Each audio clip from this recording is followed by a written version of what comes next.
Good afternoon, you ruddy lovely people. I hope that you're all doing good. Hope that you're all keeping safe and well. And in the words of Bobby Roode, I hope that you're enjoying the glorious weather in the UK at the moment. But I'll tell you what isn't glorious, what's pretty dire in all honesty, and that's the state of Tottenham Hotspur Football Club right now. We are an absolute mess. The club is rotten to the core and we were taken apart yesterday by the champions. Look, first things first, right? Before I dissect yesterday's game, we talk about all the big talking points surrounding Spurs.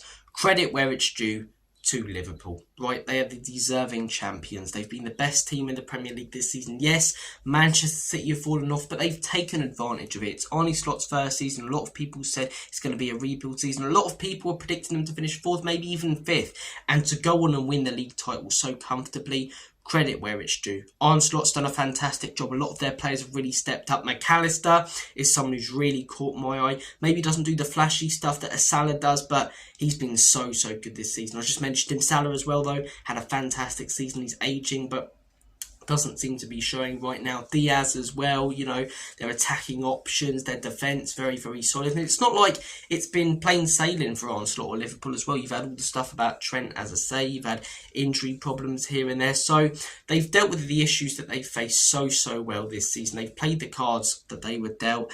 And because of that, they are champions. The best team in the Premier League. And yesterday, they looked like it. Spurs looked like the worst team in the Premier League yesterday. If the three teams at the bottom of the table weren't as bad as they have been, we'd probably be going down this season because this team are an absolute shambles. What did we keep hearing from Ange Postecoglou a few months ago? We'll be outstanding when we get our players back. And I constantly said, what difference is it going to make? This man could have Barcelona's 2008 team under Pep Guardiola and he still wouldn't achieve what will be expected of him. He is not good enough. This system does not work at the top level. It will not work in the top 5 leagues of European football, in my opinion. This season has really exposed him as being nowhere near good enough to manage at the top level. I reckon he could go back to Scotland, do a pretty good job there. I reckon he could go back to Australia, maybe Japan, and win trophies and be successful there. And credit where it's due, that's still a big achievement. But to manage at the top level, he can't do it because he does not have a plan B. He has one way, and when that one way doesn't work, he's out of ideas. And we've seen that all of this season. In all honesty, we've seen it for quite a while. We saw it after those first 10 games at the beginning of last season. Yesterday's performance, as I say, it was like watching men against boys. It really was. I mean, I didn't head into the game with much hope. That's the first time in a long time, you know. A lot of the time, I base my day around Spurs. I make sure that I'm home in time to be settled, sit back, relax and watch the Spurs game. Yesterday, I didn't. I thought, I'll have it on in the background and I'll sort of watch it. But I've lost that emotional connection right now to the football club. I'm not going to be one of these people that say, I've fallen out of love with Spurs, because you never do. I don't like Spurs at the minute. That's a better way of putting it. I love you, but I don't like you. And I just felt very emotionless about it yesterday. We scored. Me and my dad are sort of sitting there. We go, yeah, that's a good goal. Almost like we're watching it as neutrals. I've lost that passion and emotion that I had with this football club. Even months ago, years ago, you know, it's just not there at the minute because of the state of the club. And it's a good header from Solanke. It's a good ball in from Maddison. But I didn't celebrate because you just didn't think for one moment that we were going to be able to hold on. You didn't think for one moment that we were going to manage the game, maybe sit back a little bit, stop playing out from the back. But we kept playing out from the back against the best team in the league. And it just doesn't make sense. We shoot ourselves in the foot. It's a nice first goal for them, as I say. It was checked and given. And in the second goal, it's just pure stupidity, right? You're 1-1 at Anfield. You've got the big game against Bodo Glimt at Thursday. You don't want this game to end badly. What's the one thing that you shouldn't do? Play it risky constantly, because this Liverpool team are going to be rampant. They're going to want to get the title over the line, and they're going to take the chances when they get them. But for some reason, we keep trying to do it. Jed Spence trying to play out. We're playing ourselves into trouble. It's nicked off us, as I say, by Gravenberch, I believe. Plays it to McAllister, and it's a fantastic finish, to be fair. It really is a great finish. And from there, as I say, it just got even worse. At least we had a little bit of possession and looked dangerous at points going forward before that. After that, it felt so horrific to watch. It really did. I'd say after that, it was worse than the Carabao Cup second leg. It really, really was. You had the own goal later in the game from Destiny Dozier. You had the Salah goal. I mean, it was just so poor. It was so, so dire to watch. It really was. I saw Stell bring this up on a Tottenham away show. So this fact doesn't come from me, right? I found it out seeing another YouTube channel. But I do want to bring it up. Pape Matasai in the 84th minute kicked the ball away from his own box. He was the first player in the game in a Spurs shirt to do that. It took 80 plus minutes for one of our players to smash it long.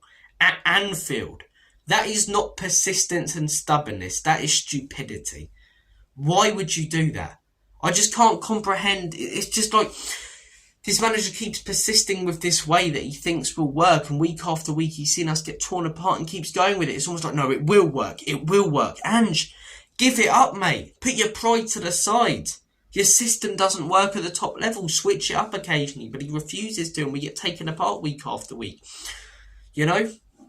He came out after that Wolves game and says, yeah, I thought the boys were really good, and a few chances, you know, that they took and that we didn't split the game. Yeah, that's how football works, mate. The team that takes the chances and scores the goals beats the team that doesn't. Boom. It's not rocket science, is it? I feel like he's feeling the pressure of, you know, constantly saying a few months ago, we'll be outstanding when we get our players back. And now we've got our players back and nothing has changed. He's almost trying to twist the narrative and act and you know, be delusional and delude people into thinking we played better than we did in games. Yesterday we were just absolutely horrific. Against Wolves we were absolutely horrific. And for a majority of this season we've been absolutely horrific. And yes, Enoch and Levy are the biggest problem at the football club, but we have better players right now than to be 17th in the league table. And the reason we are 17th is because this manager has mismanaged this squad. You play the card you dealt, and he hasn't. He's trying to play a style of football, as I say, like he's got Barcelona's 2008-2009 team and Manchester City's team from a few years ago. Yet you've got a Spurs team that could finish 6th, 7th if you managed them correctly, if you adapted here and there, if you changed things. But no, it's the persistence week after week. Look, it's one of them though. I'm doing this debrief now. You can watch every debrief I've done the last few months and I'll be saying the same stuff. I don't want to be repetitive, but what's new that I can say? We've conceded loads of goals. We constantly do. The players showed no spine and bottle away from home. Happens every single time we travel away in the Premier League, you know? Ange got it tactically wrong and persisted with his ways. I probably would have said that in every single match debrief. I get that I'm being repetitive, but because there's nothing new to discuss. What did I see new yesterday from Spurs that I haven't the last few months? It was the same old rubbish that I've been seeing for a majority of this season. So I can't pretend like I saw things differently or dissect the little different things that I saw, because it was the same. It was the inverted fullbacks. It was the high line. It was the conceding stupid goals when trying to play out from the back. It was the lack of leadership on the pitch. It's the same problems week after week, and this manager's standing there, hands in his pockets, doing nothing about it, whilst Arne Slot's there screaming at his players, telling them what to do when they're 4-1 up and having a party winning the league title. Night and day when you look at those two teams. Night and day, the way they're organised, the way they're set up, the way the two clubs are run from top to bottom. This club is run like a shambles. I did a video on the Eubank Ben stuff. Check that out if you do. But what sort of club would Liverpool yesterday? Simple things like this. Would Liverpool allow a Manchester United fan to come out to Glory Man United at Anfield? No, they wouldn't. Because they know they would be so heavily criticised and taken apart by the fan base. Our fan base don't say anything when our stadium's lit up red. Our fan base don't say anything when an Arsenal fighter is allowed to come out to North London forever. Honestly, look, I'm going to speak to you from a personal point of view right now, right? It actually hurts, and it hurt me last night because football and Spurs is a big family thing for me. My granddad was a Spurs fan, therefore my dad was, and therefore I was. And it's always been a thing that my dad used to watch the games with his dad. Now I watch every game with my dad, right? Never choose to go down the pub and watch it with my mates. Always want to watch it with my old man, because Spurs is a family thing, right? We're always up for the games, always have been, always excited. Spurs score, we celebrate, we concede. We're up at the telly shouting and screaming, or I am. But the last few months, we've sat there watching Spurs games as neutrals. We've scored a goal and we've like, yeah, good finish. We've been happy about it. I've not been like, oh, but I haven't been excited. I haven't felt that adrenaline. I haven't felt that passion, you know. This goes back to what I was saying earlier. I will always love the club, but at the minute I don't like the club and I don't feel emotional about the club. I'm sat there yesterday, we conceded that second goal. A few years back, years and years back for my dad, that would have been, why is he not doing that? Why are we trying to do that? It doesn't make sense. And I'm just sort of sat there, like, yeah, good finish from McAllister, sort of same old stuff from Spurs. What time's dinner ready? You know, it's just, sorry about the bike in the background. It's just, that pains me, man. And I thought about it last night. I'm losing the passion and emotion I had for this football club, and so much of that is down to the owners, but a lot of it this season is down to this manager and how patronising and condescending he is towards fans, how he wants to constantly delude himself into thinking he played well. The fans that he's brought along in the fan base, or the stuff he's brought out in fans who will have a go at you when you have a moan when we lose 5-1. It's all made me feel so disillusioned from the club that I love. And it hurts, man. It hurts. Spurs is a family thing. Spurs is something that me and my dad have always felt very passionately about and enjoyed sitting back and watching together. At the minute, we don't really care.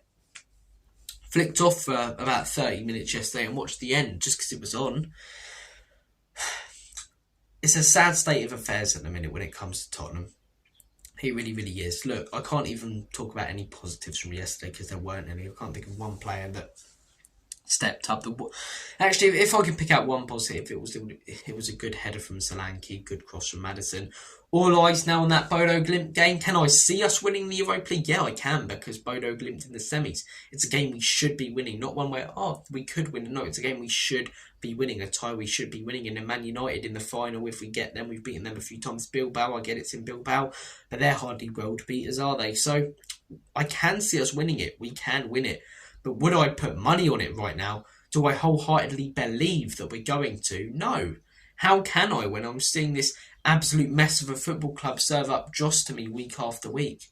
You know, you'll have a match preview out on the channel for the Bodo Glimt game, and I'll be more passionate about that one because it means a lot. It's an actual chance of Spurs lifting silverware, and I haven't seen that, and I'll absolutely love that. But at the minute, I just can't wait for this season to end. I cannot wait for this manager not to be here. Look, there's a small percentage chance that he still could stay, but I think you can tell by his interviews and everything coming out that he's going to go. I cannot wait for this season to end. Hopefully we end it on a massive high winning silverware, and then we can all enjoy the summer with no football. Normally I dread the, I say international break. There is no international football this summer, but normally I dread the summers off football because I love football.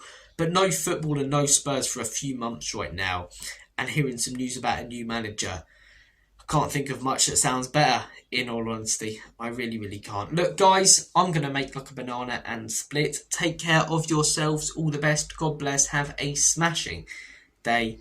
And as always, Ina can leave you out and out. But most importantly, as much as I dislike the club at the minute, I'll always love the club. So come on,